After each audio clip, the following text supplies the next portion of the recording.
Hello and welcome back to another Evil Aniki convention vlog. Today, I'm at the Burbank Marriott Convention Center for Tooncon 2023. I'm Evil Aniki, and I'm going to be taking you on an adventure through the wonderful world of animation. So first things first, I'm just going to do a little comparison to last year's event, which was held at the Pasadena Convention Center. This new venue is a little bit smaller, but I feel like it fits the event so much better. It definitely feels like they had a bigger focus on voice actors and animation professionals for this event. Maybe they're just feeling a little bit more safe about coming out nowadays. But it definitely did feel like a proper animation event this time around. There was so many different voice actors and creative professionals out here. And that was a big draw for this event, and I think that's such a good thing. And there was so many different voice actors here throughout animation history. There's also some producers and directors, but they also had panels this year. I specifically went to these 3 panels and I filmed them.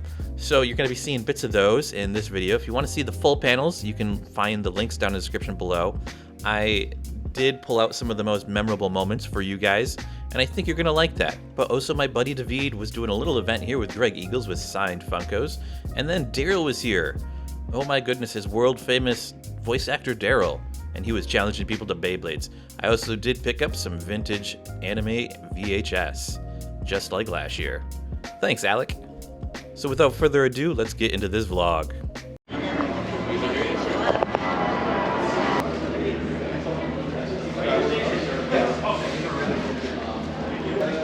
This just the goodie bag? Yeah, do you have a, yep, and then let me make sure there's a pen in there. There it is.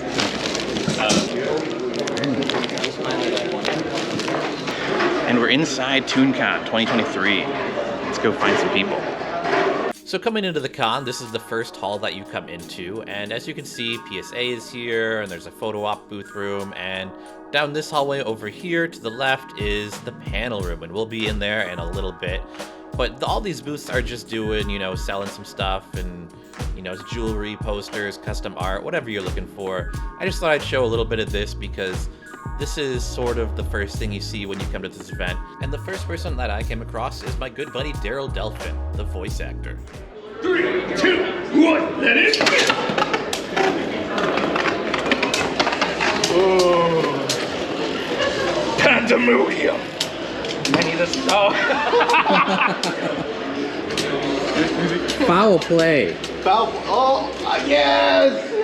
Oh no, I won. That was me. Okay, it was worth a try though. It was nice trying it out for the It was first a time. valiant attempt. Alright, thank you. Of course. Where's my board? Oh, there it is. Yes, yes, yes. Thank you. Of course. Resorting to throwing stuff at people now to win? My goodness. well, okay. What do you have to say about these Blade cheating Listen, accusations? if this was anything like the show, I'd be throwing lightning, fire, wind, and you know, all the elements. I consider that a mercy. You want a battle? All right. So my character in the show creates 4 Beyblades. You have the choice of Lightning Pandora, Tidal Pandora, Twister Pandora, or Flame Pandora. Pick your poison. Flame Pandora it is. I'll hand you a launcher. I will use mine from the show. The count of 3. Ready? 3, 2, 1. Let it rip! It's okay. It's okay. Best of 3? Best of 3? It is best of 3 actually, or best of 2. That one counted? Yes.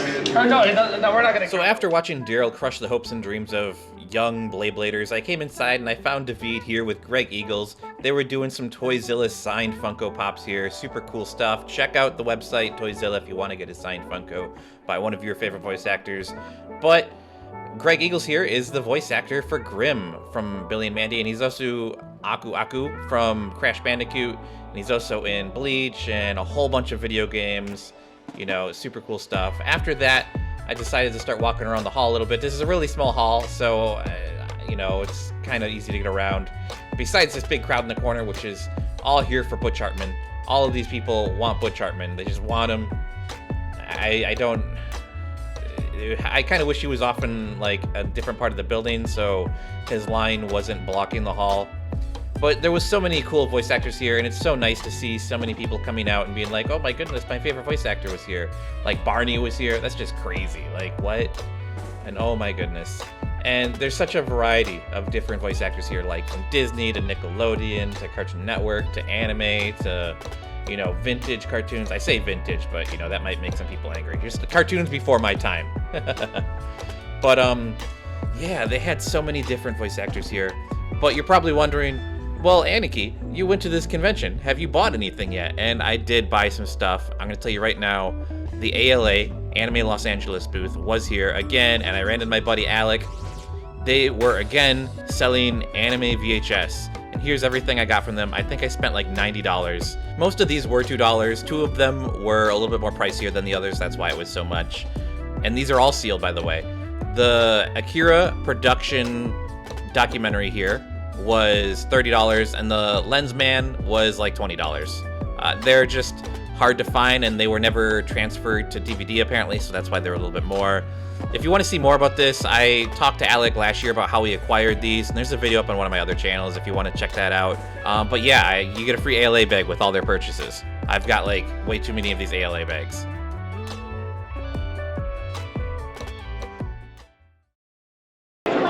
Hey, hey. Nice to see you. How's it going? It's been a minute. Every time I see you, you have a new gadget. Oh, yeah, this is So I had a GoPro 9 last year, now I have a GoPro 11. I'm probably going to be getting a GoPro 12 as it's Bluetooth wireless mic compatible. But let's talk to Eric some more because I got some important questions to ask him about his upcoming events. I wanted to ask you for you're hosting the Animation Summit Gala. Was it the Gala Awards Gala or Like something the like that? Ken Jeong say no? I feel like that is the craziest thing I've ever been asked to do. Yeah, that's Probably. big. And then someone had told me that I was being up for consideration to host the Annie Awards. Oh, wow. Yeah, so Wow. I better hire some good writers. Now that they can work, right? I know. Well, I mean, it's funny because my first joke would be, once again, animation has proven its worth by surviving a pandemic and a strike because, you know, yeah, like, as an actor, of course, and SAG-AFTRA, I didn't miss a day. So, yeah, I'm super thankful for that. Yeah. But I want it to be something that people take away that, yeah, this is... Animation is really hard this work. should go up into, like, at least one peg in the rings, you know? Like, Yeah. I don't know. I think animation is one of the better mediums. Like, because it Still. takes so much dedication and so much manpower, and It survived after all this time. Yeah. You heard it here first, folks. Eric Bauza is in the running to be a host for the Annie Awards. That's such a big deal, but he is going to be the master of ceremonies for the award gala of the Animation Magazine Summit Hall of Fame Awards event that's coming up for their Animation Summit. He's also going to be doing a panel at Lightbox Expo. I'm going to try and make it to this, and hopefully I can film it. But yeah, that's just super, super cool. We're going to go on to some panels now, so let's check it out. The first panel of the day is the original Voltron voice actor panel with Neil Ross, Michael Bell, and BJ Ward. They give a little breakdown about their experiences working in voice acting and Voltron. If you want to see the full panel, there's a link down in the description below to my other channel. It's us. Hey, got a crowd here. Woo! Everybody, Hello. You know how to work a microphone? No, pathetic. Do you need the microphone? Maybe Jen. For a lavalier. Okay, welcome to what is left of the Voltron crowd. Peter Cullen is here, and Jack Angel is gone, and Lenny Weinberg is gone. But you were Voltron fans. Did you see? Obviously, you've seen Voltron the original, and then you saw the one we did after that. I think we did one like CGI or something or other. It was really interesting. I think it was They might be- Voltron, the third dimension. Third dimension. Oh, yeah. So you must have questions. Above all, I'm sure you have questions. So shout out a question and we'll try to answer the best we can. So just and tell me who you are. Give me your name. Yes. It was for Community. I think that's the name of the series. I was doing Duke, the TV series, obviously, and then there were, later on, years later, there was an on-camera film. It was a TV series, comedy called Community. And they said in it, the lead actor, and I'd never seen the show, the lead actor gets hit in the head and goes to G.I. Joe land. And he winds up, and it becomes animated. It becomes very hip, very edgy, not for kids particularly. And they called to see just exactly whether I sounded like Duke. My agent called. She said, They want to know, since this is 30 or 40 years later, they want to know if you really sound like Duke, still sound like, because you're an old guy now. And I said, well, you know, my ash may have dropped, but my voice is pretty much the same. And he said, well, they have to prove it. So the director called me, and I knew he was going to call. And when the phone rang, I picked up. I went, hello? And he said, yeah, can I speak to Michael Bell, please? I said, oh, sure. Dad? And I got on the phone, and I went, hello? And there was this silence. And I said, and he said, yeah, who is it? I said, we're looking for Michael Bell, the voice of Duke. I said, yeah, that's me. And I thought he was going to hang up. I just held my breath for a second. I said, okay, knowing is half the battle. He went, okay, good. All right, good, okay, fine. And I've met him since, and he said, you really, I was so close to hanging up to figure out who I was going to get to do your voice. I was so close. So I timed it. And that's how Voltron helped me. You know, timed it. What's that? It doesn't have to. I mean, you keep using it. What do you do to keep it? You're just forever young and very immature. The blood of a small child helps. I used to do the voice for all Disneyland, Epcot Center, and all the, you know, hi, welcome to the Magic Kingdom, you know. Please take small children by the hand and watch your ass on that moving walkway. You know, I did those. And they would call me about every 10 years and say, yeah, we got some, would you mind coming in and just auditioning for the, I said, absolutely not, you know. Because your voice is always here. You know, isn't it? You know, I saw a guy here on television who was 104, and he sounded great. He did not sound like they would say to me, you're reading for the role of an 104-year-old man. Yeah. So you wind up, do that kind of thing. This guy sounded great. He had a wonderful voice. He probably sounded like that when he was 35. So it's just something that's in their head. If you're 104, you have to sound like you're 104. And people that old don't sound like that anymore, especially in California. You know, they say, give me an 80-year-old guy. You mean like Harrison Ford? Yes. You know, you mean like 80 years like. Sounds exactly the same. Yeah. I had a wonderful experience in the 80s. Speaking of voices, I got to do an episode of the Jetsons. They did some new Jetsons. And I'm in the studio, and in comes renowned, revered voice actor Dawes Butler. And he is not in the best of shape. He's hunched over, and he's got one of those canes with a tripod on the end. When you got one of those? I have him. I use it regularly. Yes. Well, so I was, anyway, he comes in, and they start. Other than Thunder the Hungarian, Thunder the Barbarian. I'm not going to go deep anymore. Is there one that you like to do? Oh yeah, that would be Chucky's dad. Chucky's dad, Chaz. Yeah, we'll have to do it sound like that. And I needed to sound like the kid. When Christine Cavanaugh, rest her soul, I didn't know who anybody was. And they said, we want you to read for Chucky's dad. I said, what does Chucky sound like? Because she is not here. I had no idea who was playing it. And they said, oh, you want to hear the voice? I said, yeah. If I'm playing the dad, I'd like to know what the kid sounds like. And she had this kind of little, thing that she had a problem with her nose, and she had adenoid problems. And I said, oh, okay, I'm going to do the same thing, like she inherited from her dad, from his dad. So the girls play guys. The girls play the boys, etc. And I said, so, okay, well, Chucky inherited that, so I'm going to try the same thing. That's how that happened. That I can recall, that voice I can recall. I used it on my honeymoon. My wife didn't appreciate it. At a very bad time, too. Yeah, Flynn. You guys never saw it. And somebody's got to say. The second panel of the day was for the Netflix show, The Cuphead Show, with producer Dave Wasson and voice actors True Valentino, Frank Todaro, Johanna, Luke Millington, and Drake. Okay, yeah, so guys, do you want to talk a little bit about, your roles and what you guys did for your inspiration for the characters for the show? That sounds good. Do you guys want to? I'll start. Yeah. All right, sounds good. Just a lottery question. Yeah, so, oh, sorry, where you go? I'm sorry.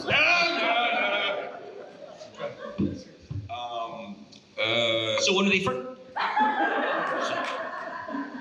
So the question was like our inspiration for. Yeah, what was voice? your process through creating your voice for your characters? I remember Dave and Cosmo, if I'm not mistaken, like kind of were sending me kind of like a lot of like mobster stuff from like the 1930s, right?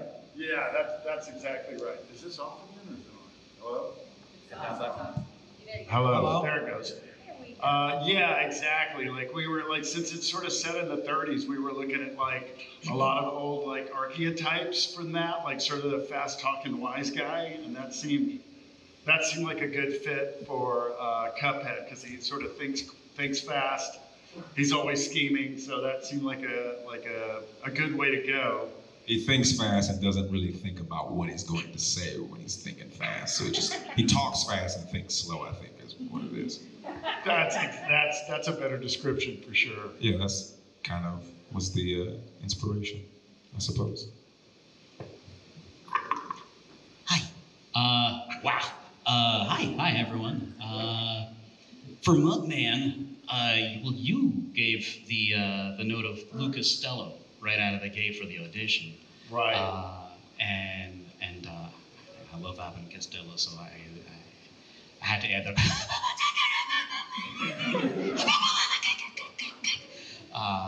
But one thing, first of all, it's like time travel. It's like we got to go back in time to the 1930s and originate characters that never existed but now do. And that's amazing. But some of Mugman and some of the other characters, I kind of got to, I'm an Italian guy from New York, so sometimes my relatives sound weird, and I got to kind of insert a little bit of that in these characters, like the eggplant bouncer, that's my Uncle George, you know, so, yeah, Uncle George. So there's, it was a cocktail of a bunch of people, and just honored to be a part of it, you know.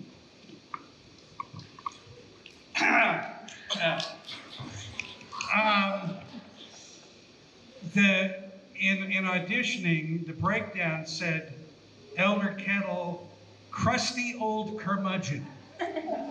So I thought of two people. First, my Grandpa Frosty, who always had the line. We'd be playing up in the living room and he'd get mad. He'd go, "Get to the basement with that!" Sorry, I didn't mean to be so. And the other character is a character from a TV show called My Three Sons, played by William Demarest, Uncle Charlie. Anybody remember that show? I do. Would say, you know, Steve, I just saw a tramp just took a dump in the hallway. I mean, he's this old, you know, surly curmudgeon. So that's, I don't know, Dave, was there?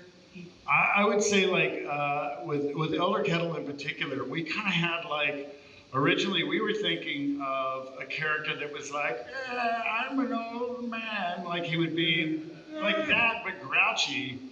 This sucks. Yeah, and then Joe came in with that. And like we had all these other auditions where it was like, really old men. And then Joe came in with that, Cuphead. And we just were immediately, I was on the floor listening to that. So his idea was better than our idea in that case. He just really crushed it. Oh, bless your heart.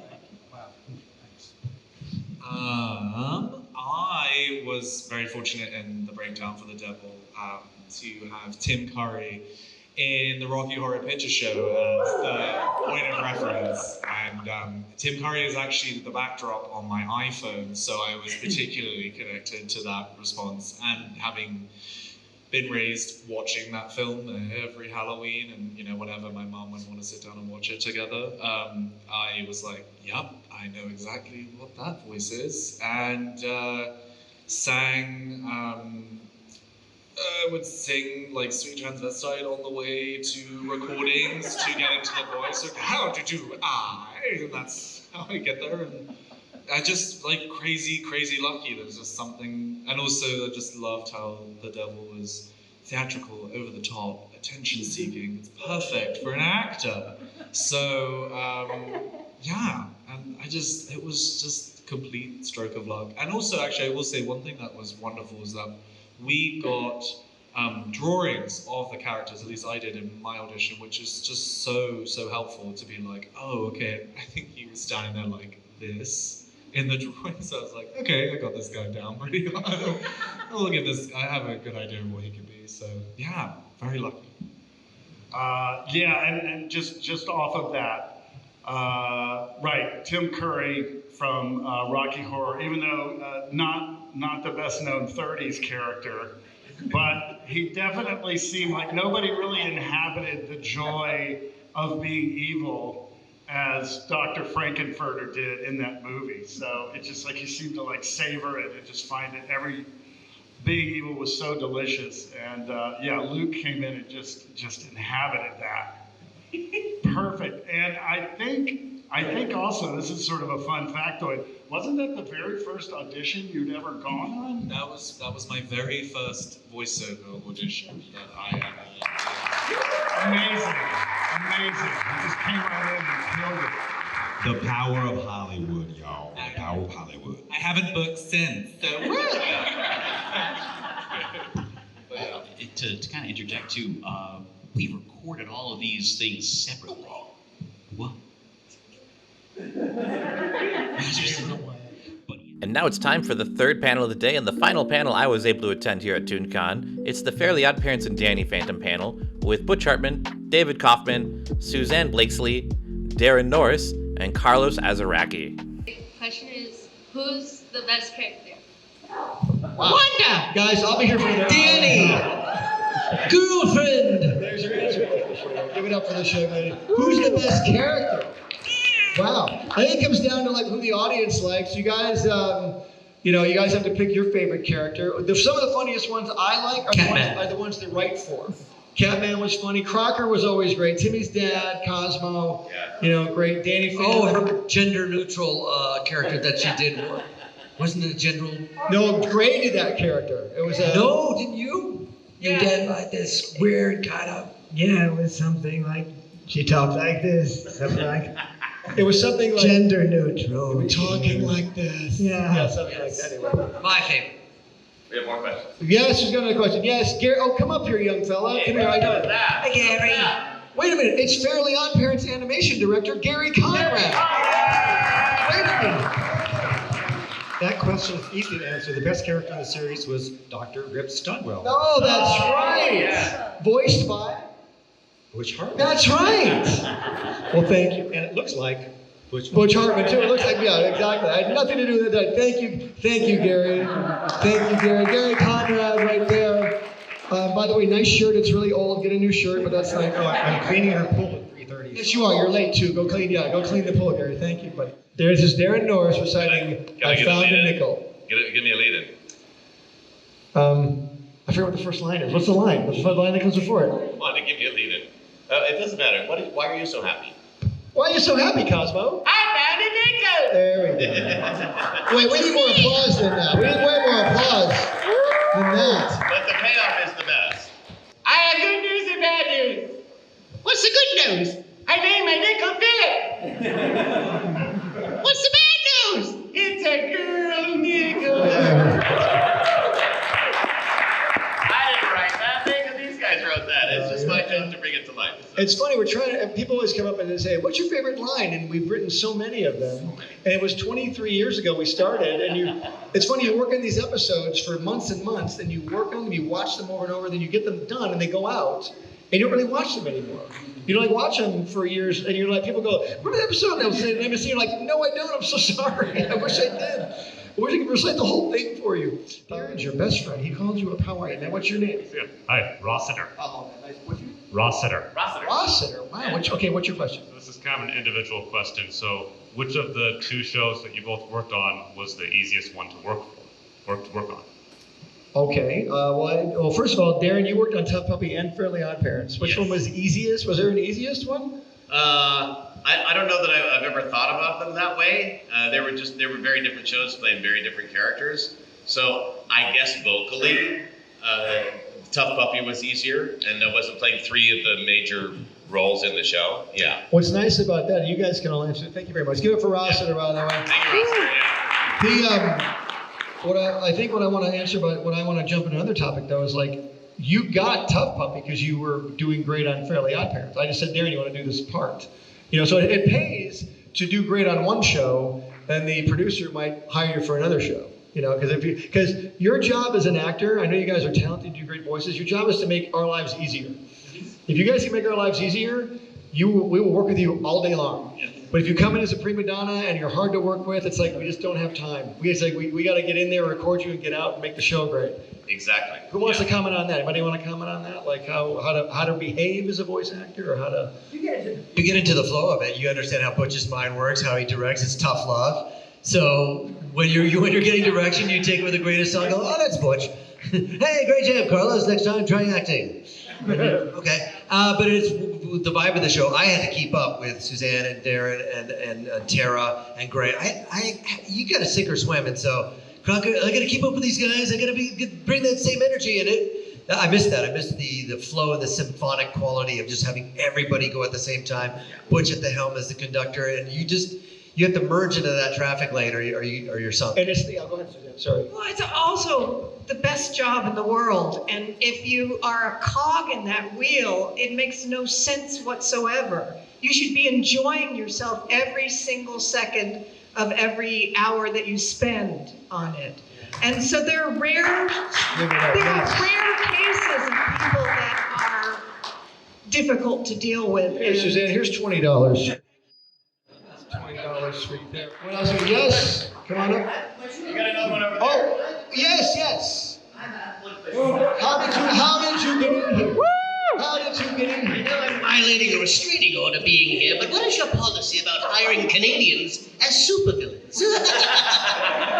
You look a lot like my old friend Eric Bauza. Eric Bauza, you look like Eric Bauza. The voice of Foop on the Fairly Oddparents. What's one of your favorite lines of Foop? Death, painful, fiery death. I was like, was this after The Sopranos, this TV show? The amount of jokes that you guys were able to cram into each and every one of those episodes was incredible. Getting to meet this incredible cast. I remember the first day walking into the Nickelodeon animation studio recording facility, and everyone was in one room, and then you had Tara Strong in the Hannibal Lecter isolation booth. And I was like, why? And it's because her vocal cords were just that powerful. I don't even think the microphones were on when Normal humans can't be around. Yeah, normal humans. But I knew that you were going to be here. I just wanted to say hi. Do you love Eric Bauza, everybody? I love Good to see you. Well, see, I wanted him to be the only panelist, but we couldn't get him. I had to put you guys up here. And he's gone already. And he's already gone. So, we have more questions. Yes, she's got another question. Yes, Gary. Oh, come up here, young fella. Come here. I know it. Hi, Gary. Wait a minute. It's Fairly Oddparents animation director Gary Conrad. Wait a minute. That question is easy to answer. The best character in the series was Dr. Rip Studwell. Oh, that's right. Yeah. Voiced by Butch Hartman. That's right. Well, thank you. And it looks like Butch Hartman too. It looks like, yeah, exactly. I had nothing to do with that. Thank you, Gary. Thank you, Gary. Gary Conrad, right there. By the way, nice shirt. It's really old. Get a new shirt, but that's like. Oh, I'm cleaning her pool at 3:30. Yes, you are. You're late too. Go clean the pool, Gary. Thank you. And unfortunately, right after that, I had to leave. But the Bambi voice actor reunion panel had just started. Here they are setting up for it. If you want to see these first 3 panels, though, the Voltron voice actor, the Cuphead show, and the Danny Phantom / Fairly Oddparents panels, you can find a link for them all down in the description below to the full panels. I will say the Fairly Oddparents Danny Phantom panel was a little long, so my camera overheated, so there's a few missing minutes towards the end, but it's mostly all there. It's like an hour-long panel. And this is going to conclude my Tooncon 2023 adventures. Please like and subscribe if you liked this coverage. I'm also going to be going to Lightbox Expo and the Animation Magazine Summit. So be sure to check out videos for that when I have them come out. I love Tooncon. If you're on a budget, Tooncon is the con to go to. Lightbox tickets go for like $80 or something like that. Tooncon, you can get in for like, $30, $20. So you have a lot easier access to get into these voice actors and get to meet them.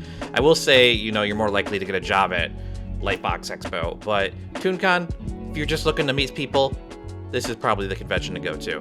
But that's it for me. I'm going to leave you guys with this little special little number. But catch you guys in the next one. And now I will do the exit music. Tractor, you're a nuclear reactor, and movie star actor. I'm attracted to you. Tractor, here's another tractor. Gonna go grab a tractor. 1, 2, 3, 4. Here you go.